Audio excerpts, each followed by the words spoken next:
Acha tusome neno la Mungu mu gitabo cha Rusi, katika kitabu cha Rusi.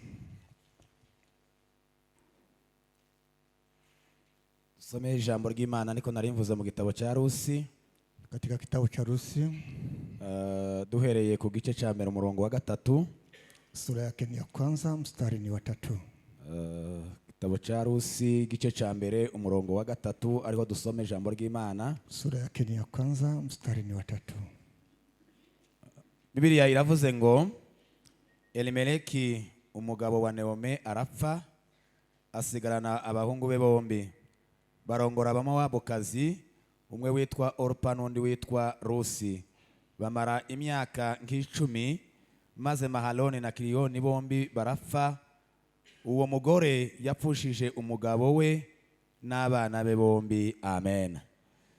Dusome kandi muri ico gice twongere hepfo. Tutaendelea hapo mbele kidogo. Ku gice ca kane umurongo wa 15 tugeza ku wa 17. Ine ni mstari wa 15 mpaka 17. Muri ico gitabo ca Rusi 4:15. 15 ndio tutaanzia.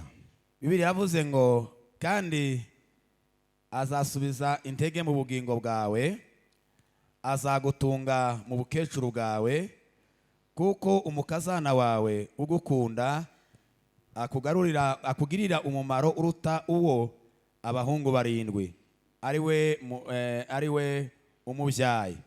Naomi ajana uwo mwana amushira mu gituza cye, aba umurezi we. Abagore b'abaturanyi be bamwita izina bati Neome abyariwe abahungu, bamwita Obedi, ariwe se wa Yesayi, se wa Dawudi. Amen.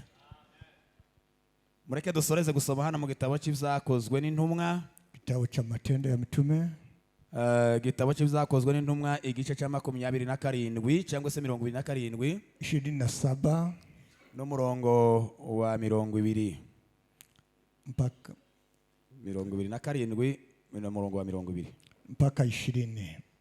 27 no kuri 20. 27 na mpaka mstari wake ni wa 20. Biravuze ngo kandi hashize iminsi myinshi, izuba n'inyenyeri bitaboneka, duterwa na ruhuhuma y'umuyaga mwinshi. Ibyo bituma twiheba rwose ko ntawuzakira.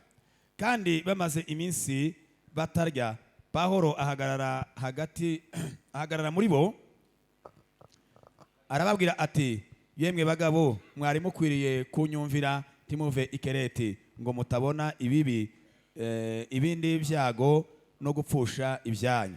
Kandi none ndabakomeza, nimuhumure, kuko muri mwe hatazapfa n'umwe keretse inkuge, kuko iri joro iruhande rwanjye hahagaze marayika w'Imana nduwayo nyikorera, akambwira ati, Pawulo, witinya, ukwiriye guhagarara imbere ya Kaisari, kandi dore Imana iguhaye n'abo mugendana bose. Nuko nimuhumure mwa bagabo mwe, kuko nizeye Imana yuko bizaba uko nabwiwe, ariko dukwiriye gusukira ku kirwa.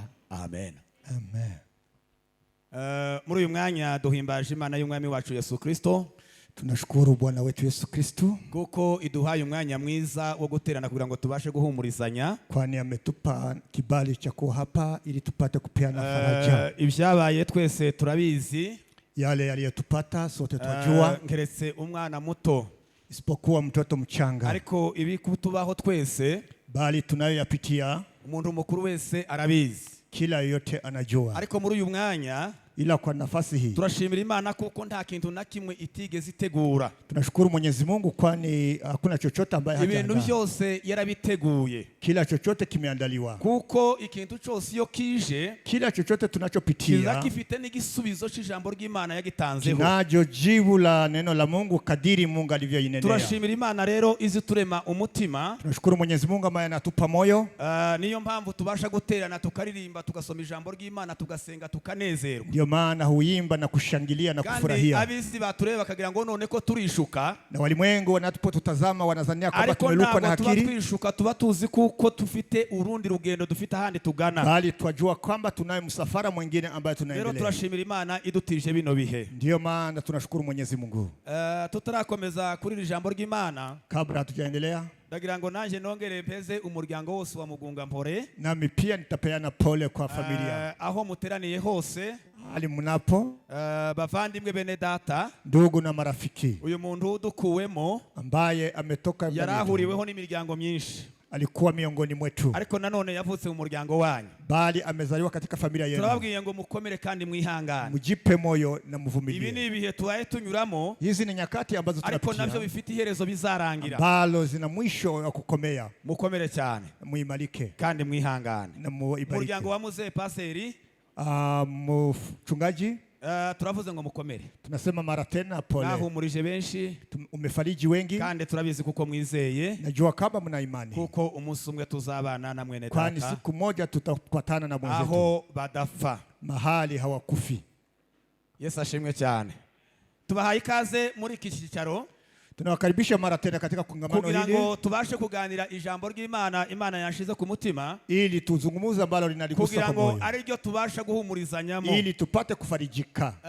Narihaye umutwe uvuga ngo Linalo kiini la kwamba imibabaro tunyuramo, shida tunapitia, intambara tuhaye ducamo, vita ambayo tunapitia, ibyago tuhaye ducamo, majaribu na shida tunapitia, ntabwo bizatubuza kugera kuri gakondo yacu, haitasababisha kufika kwa ntabwo urithi wetu, bizatubuza kugera ku mwami Imana, haitasababisha kufika kwa ntabwo Mwenyezi Mungu, bizatubuza kugera mu ijuru aho dutegereje. haitasababisha kufika mbinguni. Ibyago birahari, Shida na vita iko, intambara zirahari hirya no hino, vita na vinginevyo viko, amafarahara abantu ko barapfa umunsi ku wundi, janga na vinginevyo viko, ariko ibyo byose bali hayo yote ntabwo bizatuma tutagera hakurya y'inkombe, haitasababisha kuvika ntabwo ngambo, bizatuma tutagera hakurya ya rwaruzi, haitasababisha kuvuka ngambo ya mto.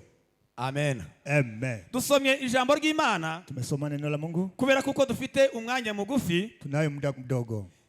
Iri jambo ry'Imana dusomye mu gitabo cya Rusi, Katika kitabu cha Ruth, na amateka murayazi, ntabwo nasubiramo historia cyane. ambayo tunaijua. Amateka tubwira kuko uyu muntu yaratuye, Elimeleki yaratuye mu gihugu cy'i Betlehemu. Alikuwa akiishi Betlehemu, Aho niho yaratuye, hapo ndipo alikuwa anaishi. igihe kiza kugera, Wakati ikafika, inzara iratera, njaa ikawa, kandi inzara itera na njaa mu ilipokuwa gihugu gifite umwero. ambayo ilikuwa na mazao. Ubundi Betlehemu Betlehemu yenyewe isobanurwa ibintu byinshi, inamaanisha mambo mengi, ariko reka mvugemo bibiri gusa. acha nigusie mawili.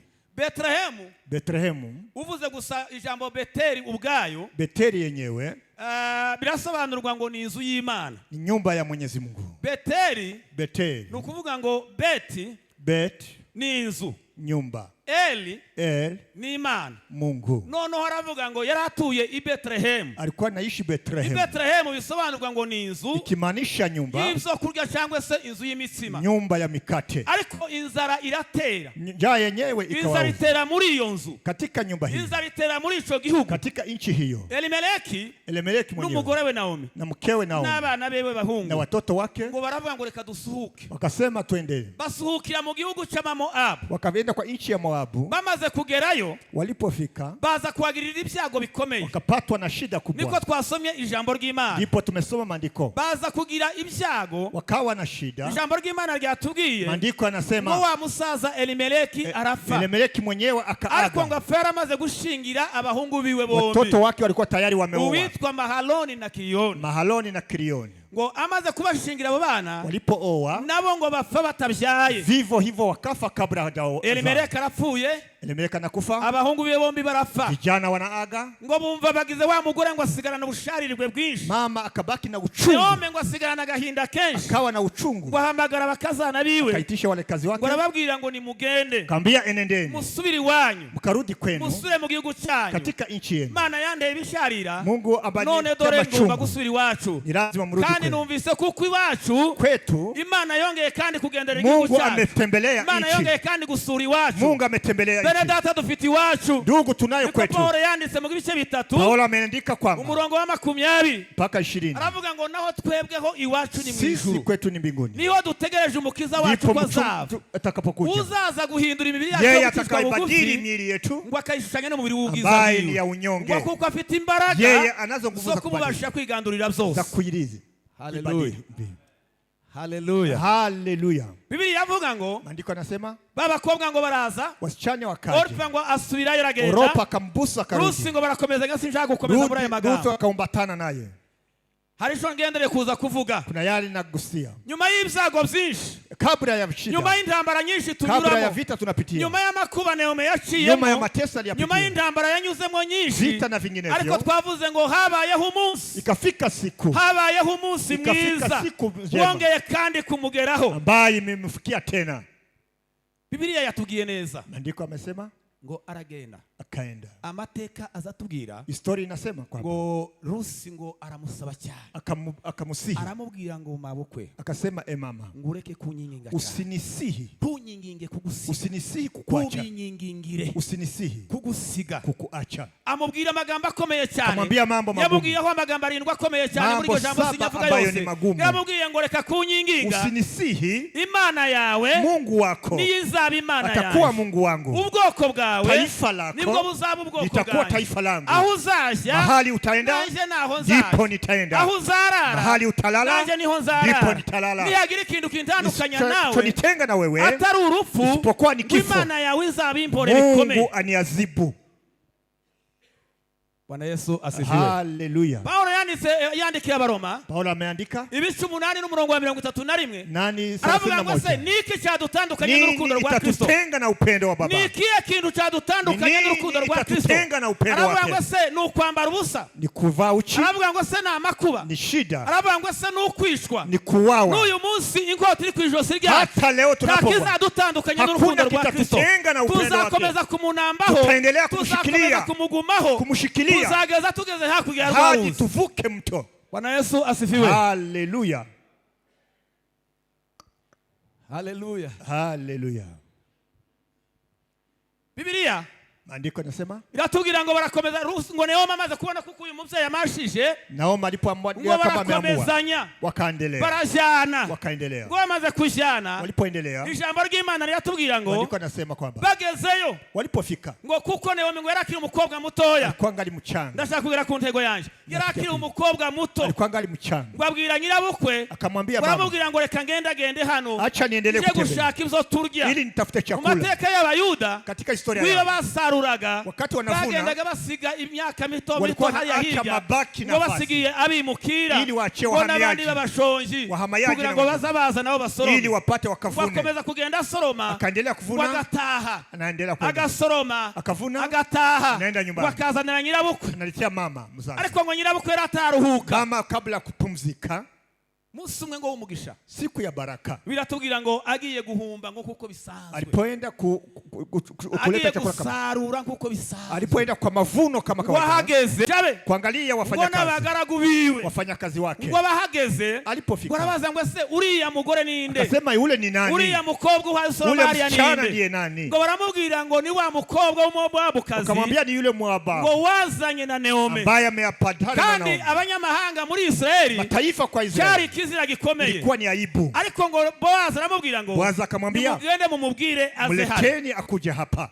Ngo ahageze, Alipofika ijambo ry'Imana litubwira gute? maandiko Ijambo nasema ry'Imana litubwira ngo Boazi ngo amubwire amagambo akomeye, Boazi akamwambia, ngo aramubwira ngo uve mukobwa wanjye, sikilizeni msichana wangu, ngo uhereye none tangia leo ngo ntukaze uja gusoroma mu murima w'uwundi muntu, usiende kwa shamba la ngo mwenyewe, kandi ngo uze ufata kuri uno mutsima, ushike kwa mkate huu ngo ari buryaho, ukule ngo hiyo, uze ufata no kuri bino bibindi by'abagaragu banje, na hii ngo ambayo ariho uzaza unyweraho, hiyo ngo utakunywia, bizakumara inzara, utamaliza bizakumara inyota na kiu hivyo. Ijambo ry'Imana riratubwira ngo Maandiko nasema Boazi uwo Boazi mwenyewe azagereranywa n'umwami Yesu, anafananishwa na Bwana kandi wetu. Yesu yatubwiye iki? Yesu amesema yaravuze ngo urya umutsima wanjye, yule atakula mkate, akanywa n'amaraso y'umubiri wanjye, akula mwili wangu, akanywa n'amaraso yanjye, na kunywa damu yangu, ntabwo azafiteka hata kufa milele, ahubwo azagira ubugingo bali buhoraho. ataishi.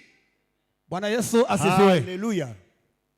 Hanyuma baadaye Biblia iratubwira ngo maandiko anasema akomeza gutyo akambatana naye. uwo munsi Siku hiyo niko ijambo ry'Imana ritubwira. maandiko anasema kwamba Ijambo ry'Imana ritubwira ngo uwo munsi siku hiyo ngo Rusi arahumba Rutu ngo bimwe avyikorera ku mutwe akabeba kwa ibindi kichwa, abiheka ku mugongo, ngine kwa mgongo, uzosoma ico gice ngo ibindi abishira mu gikondorero, ngine akafungilia, ngo aragenda akaendelea. ngo ahageze Alipofika ngo nyirabukwe aramubaza, mama akamuuliza, wese uyu munsi kwa leo wasoromye mu kwande, umevuna wapi? Umevuna wapi? Wahumze mu kwande, umevuna kwa shamba. Baravuga ngo nahumze mu murima w'umugabo witwa Bowazi, kwa shamba la Bowazi. Aravuga ngo uwo Bowazi, huyo Bowazi ngo ndabimenye neza, najua kwamba kuko ari umucunguzi wacu, yeye ni mkombozi tahani wetu. tugomba guhumba bene data, hakuna nafasi tahani nyingine tugomba kwiringira, ambaye tunakubali, tahani tugomba kwizera, tahani tugomba gukorera, tutafanyia keretse mu kwa mwene wacu wa bugufi, kwa ndugu wa kandi uwo karibu, nguwo ni umwami Yesu, naye ni Bwana wetu Yesu Kristo. Sifa kwa Yesu. Haleluya. Biblia iratubwira ngo maandiko anasema kwamba icya gatatu usomye no murongo wa gatatu katika sura ya 3 na mstari ni wa 3, ndagira ngo za kugera kuja ili tufikie kwenye kiini ya neno. Sifa kwa Yesu. Haleluya. Haleluya. Haleluya. Twese tuvuge ngo haleluya. Haleluya. Shida tabu hazitatuachisha kumuona Mungu. Ibigaragazo nivyo ducamo ntibizatubuza gushika. Intambara twaducamo, vita tunapitia, imfu twatunyuramo, vifo tunapitia, tizotuma tutabona Mungu. Haitasababisha kumuona Mkombozi. Tizatuma tutagera ikumana. Haitasababisha kufika kwa lengo letu. Bwana Yesu atukuzwe. Haleluya. Biblia iratubwira ngo maandiko yanasema kwamba mu gice cya gatatu n'umurongo wa gatatu, sura yake na mstari wa 3, Naomi mwenyewe wabwira umukazana wiwe, akamwambia mulakazi wake, baramubwira ngo mekubwire Rusi, acha nikwambie kwa enda uwiyuhagire, ende ukajioshe, numara wihwezure, baadaye numara ngo wambare umanuke usange Bowazi kumbuga, upate Bowazi kwa mulima, kandi uje kwitegereza neza wo Bowazi ari, uchungulie mahali analala, umwimenyekanishe wataramara kurya no kunywa, usijitambulishe kwake kabla ya kula, kurya no kunywa, akimaliza kula ugenda uryamira iruhande rwiwe, wende umukaribie, nawe arica kubwira, naye kuna neno atakwambia ngo murukerera, alfajiri, ngo murubungabungo, alfajiri, ngo Bowazi yumva umuntu uri iruhande rwiwe, akapata mtu karibu naye, se urinde, akasema wewe ni nani? Baramubwira ngo ndumuje wawe Rusi, mimi ni mwajikazi wako, baramubwira ngo genda uje mu mudugudu imbere, wende kwenye mji, naje ndaje ngusangeyo, mimi nitakupata huko, twari cyo tugomba gukora kimyango yacu, kuna kile tutafanya. Biratubwira ngo arahagera, alipofika ngo baje mu migenzo yabo, wakaenda kwenye tamaduni zao, undi mwene wabo bugufi wa karibu, kulikuwa mwingine wa karibu, ngo aramubwira ngo ngaho cungura mwene wabo, akamsi ili amkomboe, kandi ngo cungure Naomi ni byabo byose na vitu vyao vyote na masambo yabo yose na shamba zao. Wa mugabo aravuga ngo yaye, akasema siwezi, sina uwezo huo, kubera umugenzo, kwani matamaduni, kuramwe inkweto, toa kiato yako, kuramwe inkweto, toa kiato, inkweto ngo azikuramo, akatoa kiato, Bowazi ngo araza, Bowazi akaja ngo acungura Rusi, akamkomboa. Haleluya. Haleluya. Oh haleluya. Haleluya. Dufite umucunguzi wacu, tunaye mkombozi, dufite umucunguzi, tunaye mkombozi, tunaye mkombozi wetu. Yobu yabivuze neza. Yobu amesema kwa 19 umurongo wa 25. 9:25. 19:25. 19:25. Yaravuze ngo ariko jewe neza nzizi neza ku mucunguzi wanjye. Mimi najua kwamba mkombozi wangu yu hai. Kandi amaherezo azahagarara mu isi. Mwisho atasimama. Uruhu rwanje ni rwamara kubora. Mwili wangu ukioza. Nitamwona Bwana. Amaso yanjye azayitegereza. Macho yangu si ya mwingine. Si ya mwingine. Umutima wanje. Na roho yangu. Ko n'ubumazwa n'urukumbuzi. Amaso yacu bene data. Arachitegereza Imana. Atamuona Baba. Sifa kwa Yesu. Amen. Gutemagurwa no gutwikwa, kukatakatwa na kuchomwa bizatuma tutabona Imana, haitasababisha kumuona Mwenyezi Mungu. Oh, Bwana Yesu asifiwe. Haleluya. Gupfa impfu zarizo zose, kufa kifo chochote, ariko tugafa twarizeye Umwami Yesu, ntabwo bizatuma tutabona Imana, haitasababisha kumuona, ntabwo bizatuma tutegera Imana, haitasababisha ntabwo bizatuma tutabona Imana, haitasababisha kumuona. Bwana atukuzwe. Haleluya. Bamusi navuze ijambo rangata reka nongere ndivuge. Rangata niliwahi kuongea neno. Umuntu ashobora kukwambura ikintu cyose. Mtu anaweza kukupokonya kila chochote. Umuntu yokwambura ubutunzi bigakunda. Anaweza kukupokonya mali. Umuntu yokwambura amaparcelle bigakunda. Anaweza kukupokonya viwanja. Umuntu yokwambura amazu nkaya yubatse ibitamenwa bigakunda. Anaweza kukupokonya nyumba na vinginevyo. Umuntu yokwambura uyu mubiri ufite akawukwambura. Kupokonya mwili na ariko hari cyo twambura bene data. Kuna kile ambaye hawezi. Ubugingo buhoraho twakiriye. Ni uzima ambaye tumepokea. Twizere Umwami Yesu. Siku tuliyoamini. Ubwo ndibwogerwaho. Haiwezi kufikiwa.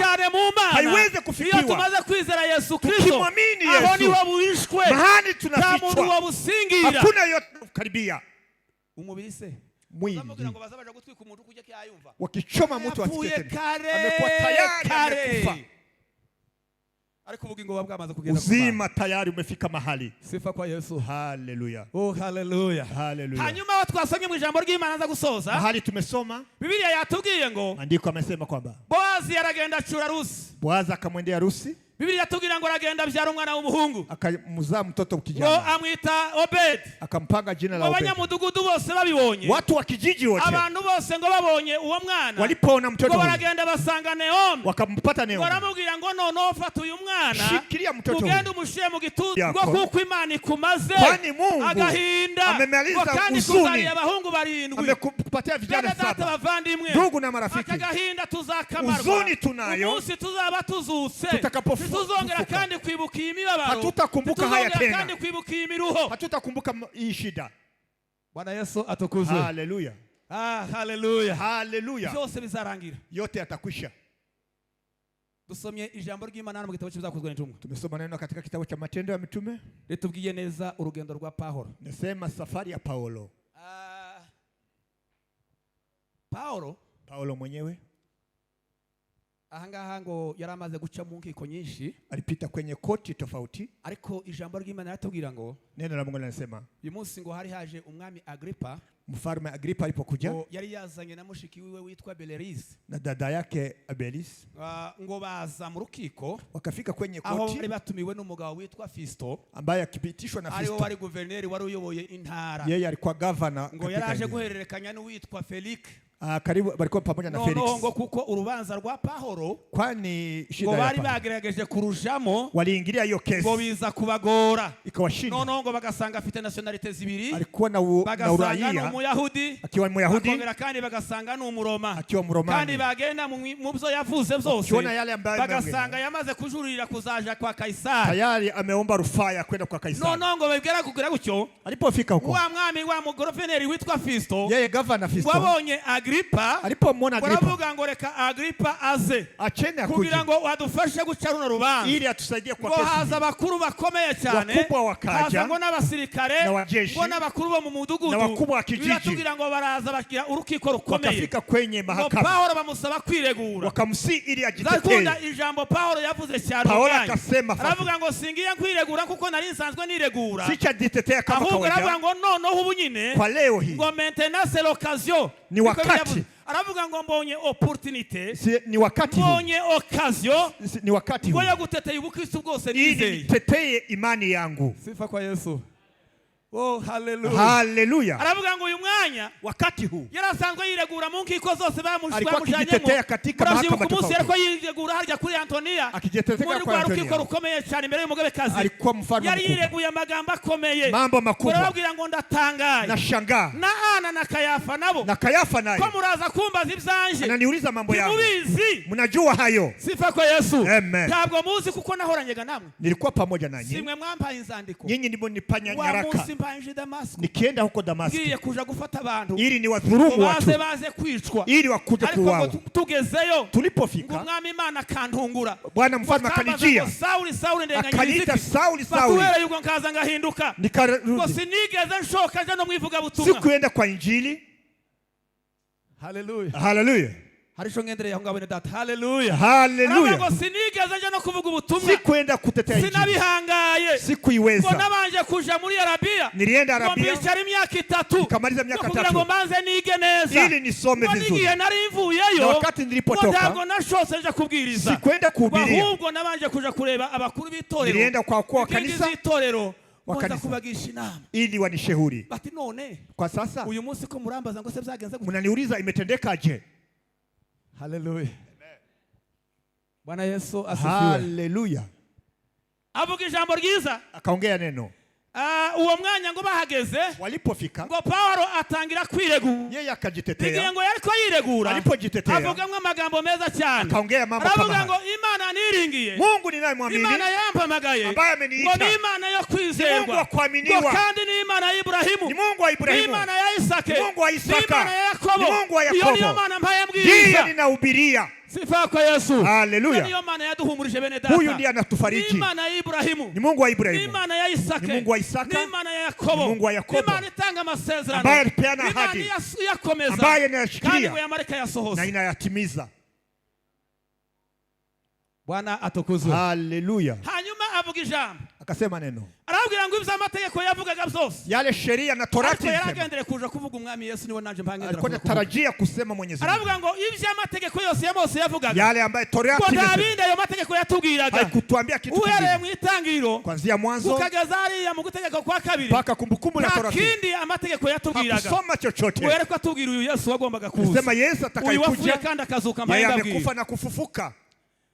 Ngo ravuga ngo uhereye muri Yoshua katika Yoshua ngo n'abacamanza na makuhani wenyewe na Samueli bose na kila Samueli na wengineo avuga mu ijambo rikomeye akasema neno aravuga ngo aya mateka yose historia hiyo yote yo historia yose ngo nta wundi yavugaga ngo yari hayivuga Yesu Kristo mwana w'Imana Yesu Kristo mwana wa Mungu aravuga ngo bahanuzi bose manabii wote abahanuzi bose uko bangana manabii kadiri walivyo nta wundi bavugaga kutabiria mwingine bavuga Yesu Kristo wavuye kandi akazuka na kufufuka araza ngo akaja aravuga ngo uwo ni we Yesu Yesu uwo ni we mpaye mbabwira huyo uwo ni we ngiye gutetea huyo nitamtetea akavuga gutyo aliposema hiyo ngo Fisto araza mukoraho Fisto akamugusia ngo aramubwira ngo Paulo akasema Paulo nyamanza tayari wewe umeruka na akili aliposema umugabo witwa Agripa akasema ngo nukuri hasigaye gatoya inabaki kidogo tu habuze gatoya ngo naje waruge kunyemeza inabaki kidogo ili nipate kuamini ijambo ngendere kuvuga aho ngaho neno na kusu avuga ijambo ryiza uwo mwanya akasema Paulo avuga ngo usibye wowe Agripa we isipokuwa wewe Agripa namwe mwese muteraniye hano nani nyote mlioko ngo kwifuza yuko natarajia kwamba mwese muhindukirira umwami Yesu ili mubadilike mwese mwizera umwami Yesu ili mumwamini aravuga ngo usibye izingo igusazi isipokuwa minyororo ngo nizo zigomba gusigaza idakira ndiyo itakayobaki wengine wote mpate kuamini sifa kwa Yesu haleluya haleluya haleluya ndugu na marafiki shida tunapitia nizi ntambara na vita vyenyewe niyi miyaga tunyuramo na zoruba tunapitia ntabwo izatwitanga kutagerera Imana haitatusababisha kufika kwenye bizagera bizatwitanga haitasababisha kuingia kwenye ufalme wa mbingu umubabaro nuwigihe gito ijoro naryo nigigihe gito nirira kenshi muri yisi ndimwa ariko nuko ntarabona Yesu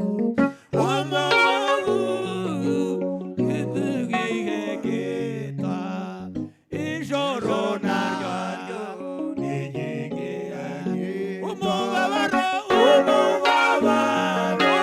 nuwigihe gito ijoro naryo nigigihe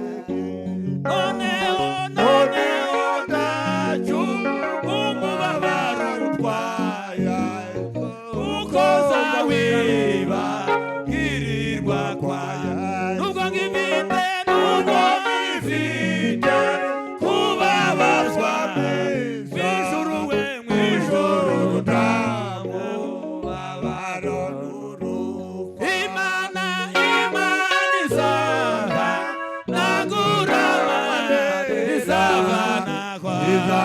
izava naho umubabaro wose Imana izava nagura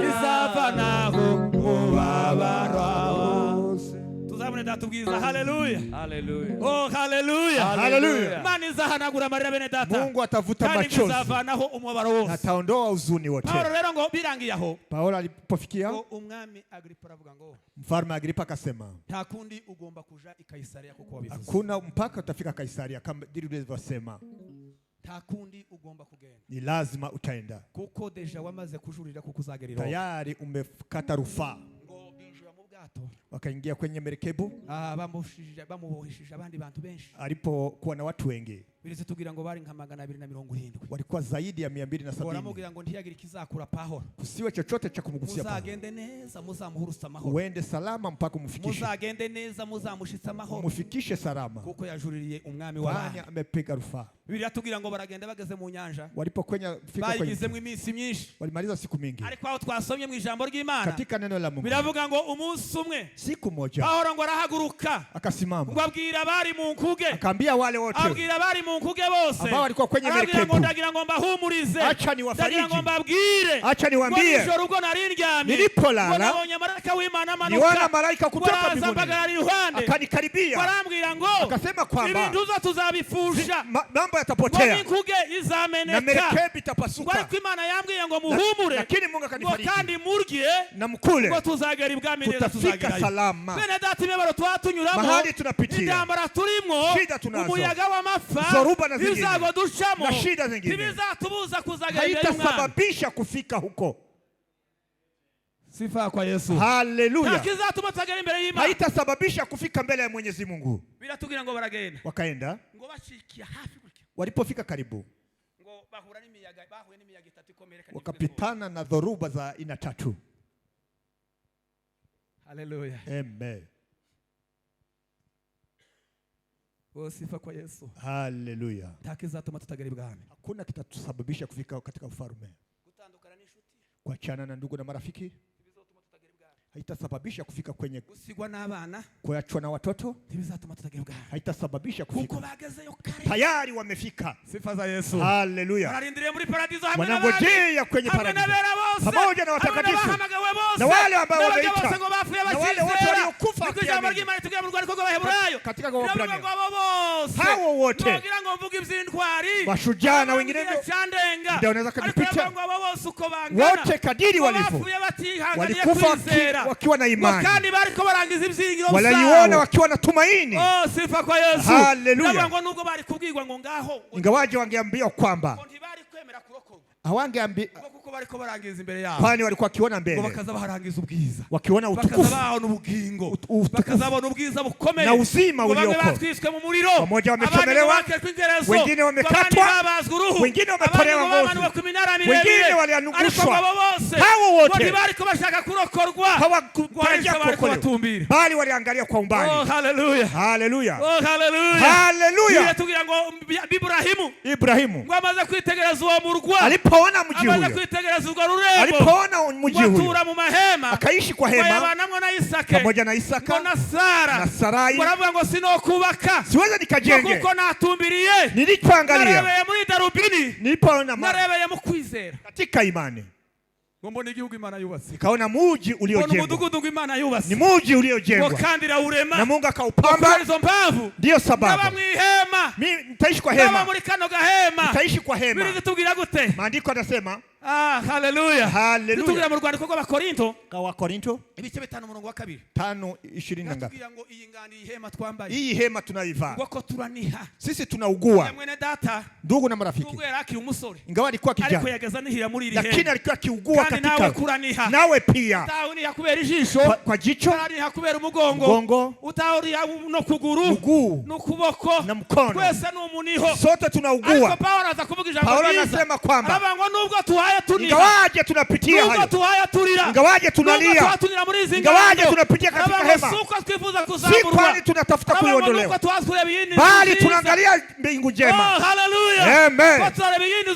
Tunaona jengo lingine ambaye haitabomolewa, ambaye haitaondolewa. Ndio tunatarajia. Jengo alikuwa nalo. Ilikuwa lazima iishe. Ilikuwa lazima iishe. Ni jengo la hapa ulimwenguni. Nayo jengo tunatarajia. Na jengo ambalo tunatarajia adui aweze kuifikia. Paulo anasema haleluya. Paulo anasema murugo rugendo katika safari hiyo aravuga ngo twahuye n'umuyaga. Tumepatana na dhoruba tofauti. Yabanje kuvuga ngo twahuye n'umuyaga witwa Arukuro. Arukuro ndio umuyaga ngo baturutse imbere uba mwinshi cyane. Ilitokea mbele yao. Yaje kuvuga ngo baje guhura n'uwundi muyaga. dhoruba ya pili wari ukomeye witwaga Seruti nayo uwo muyaga ngo wari umuyaga w'umusayo Ilikuwa ngo wari umuyaga watumye wabaturutse imbere ngo utuma inkugi iza gukubita mu musayo ilisababisha merkebu ingie kwenye baza guhura n'undi muyaga wari ukomeye na ingine ya tatu umuyaga witwa ruhuhuma ngo noneho ngo aberekeza ibinkuge wahali waliekeza wakamrudia Paulo ngo basare bose na wengine kuko inkugi bamwe abantu benshi cyane kuko watu wengi ariko cyane bamwe abantu bane b'ingenzi zaidi kuna watu wanne bamwe kapiteni uyoboye kunayo kapiteni bamwe barya bari fashinzwe hariya neza hariya mu Buzuma bafite icyerekezo ambao wanaelekeza bamwe barya baza bafusaba amatike wale wanaomba nauli irimo abantu benshi ingawaje kuna watu ariko ngo baraza bakora inama wakawa na shauri Paulo arababwira ngo Paulo akawaambia nababwiye ngo nimewaambia kwamba umuyaga uhari umuhengero uhari marayika yambwiye ngo twese tuzahuruka kandi buri muntu wese azahuruka ngo yicaye ku kabaho ke akiwa kwa kiti chake inkuge izameneka inkuge ko zirameneka zinabomolewa ibintu byose muzabita mu nyanja zose bizashira ariko bavuga ngo tuzahuruka mu bwami tutafika katika ufalme wese yicaye ku kabaho ke kila yeyote atakaa kwenye kiti chake atakaa kwenye kiti chake azaba yicaye mu kwizera kwiwe katika imani yake tuzahagararaho ndio tutasimama tuzashika neza ili tufike sote salama. Bene data nubwo akaga kahari ndugu na marafiki nubwo umuyaga uhari ingawaje dhoruba ni mengi nubwo amafahari katika mafa nubwo twatubura inshuti ingawaje tunakosa ndugu na marafiki tuzahuruka tutawasili salama tutafika salama haleluya tutafika salama tutafika salama umuyaga uhari ingawaje dhoruba ingawaje mafa yote vya kiweko nubwo nikuge yomeneka ingawaje dhoruba ipasuke tuzahuruka twese bali tutafika buri wese azahuruka yicaye ku kila yote tutafika kwa nafasi buri wese yake azahagaze mu kwizera sote tutasimama kwenye imani yake kandi weze umugisha amen Mungu atubariki.